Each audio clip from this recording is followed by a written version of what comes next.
Now, on to other news, and crude oil prices have dropped by 5% after Saudi Arabia announced it's restored 50% of the production, which was cut following Saturday's drone attacks. The Saudi energy minister says output will be fully restored by the end of the month. Yemen's Houthi rebels, who are fighting a Saudi-led coalition, claimed the attack on the Aramco oil plants, but the US has blamed Iran for the drone strikes, which crippled more than half the kingdom's oil production. Tehran denies any role in those strikes. Well, US Secretary of State Mike Pompeo is heading to Saudi Arabia to discuss the situation with the Crown Prince there. This attack that targeted the kingdom and its oil sector didn't just target the kingdom alone. Its negative effects will affect the global economy and the security of energy supplies and stock markets, commodity markets, and increase a pessimistic outlook in the global market. Let's speak to Ariel Cohen, who's a senior fellow at the Atlantic Council, and he joins us now live from Washington, D.C. Mr. Cohen, Riyadh is clearly portraying this as an attack on the global economy, but we're already seeing that drop in oil prices. Does that mean that markets have stabilized now?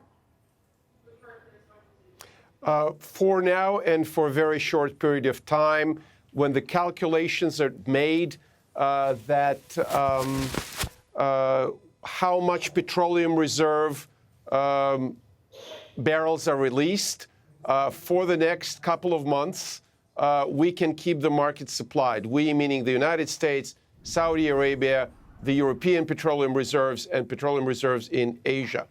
Beyond that, after the production is restored, this is a big question mark. Unless Iran is put in its place, and there's no doubt in Washington that it was the Iranian drones and Iranian cruise missiles that hit Saudi Arabia in an unabashed act of aggression.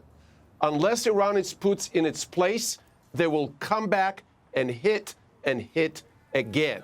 So it is an aggressor that needs to be put back to where he belongs. Well, Mr. Cohen, I want to ask you, because there's no evidence that's been produced by the US or Saudi Arabia that says that it definitely was Iran that was behind the drone strikes, and obviously the Houthis have claimed them.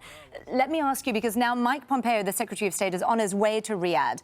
What kind of repercussions are we going to see for the region after the discussions that he's potentially having with the Crown Prince tomorrow?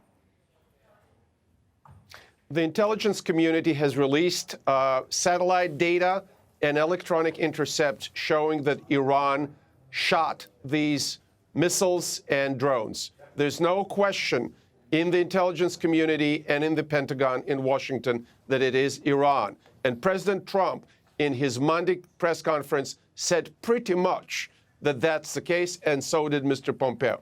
So let's not try to put it under the rug. In terms of what Pompeo is going to do, there's going to be a consultation process. The United States does not have a treaty obligation to defend Saudi Arabia. So Saudi Arabia needs to demonstrate what is it ready to do to defend itself. There was a colossal failure of air defenses, of detection, and of interception of the missiles that hit the Abqaiq oil processing facility and the oil fields. Hopefully it will not happen again, and hopefully the aggressor will be punished. Well, Mr. Cohen, I want to ask you about the actual damage that we saw on those fields. How realistic is what we're hearing now from the Saudi energy minister, that everything will be back online by the end of September? There were estimations initially that it could take months to get everything back online. I'm pessimistic. In terms of full production, we're talking over 5.7 to 5.85 million barrels a day.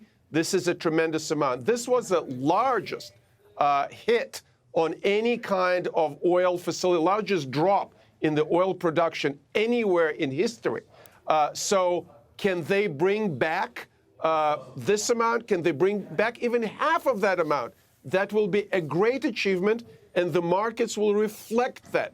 So far, a 10% uptick and a very calm reaction from the stock markets is very encouraging. We came a long way from the 1970s, from the oil embargo that sent the world into two very major recessions. The fact that the United States now is the #1 producer of oil and gas in the world is a great achievement. Well, we'll certainly be watching those oil prices very closely. Ariel Cohen there from the Atlantic Council. Thanks for joining us on Al Jazeera. Thank you so much.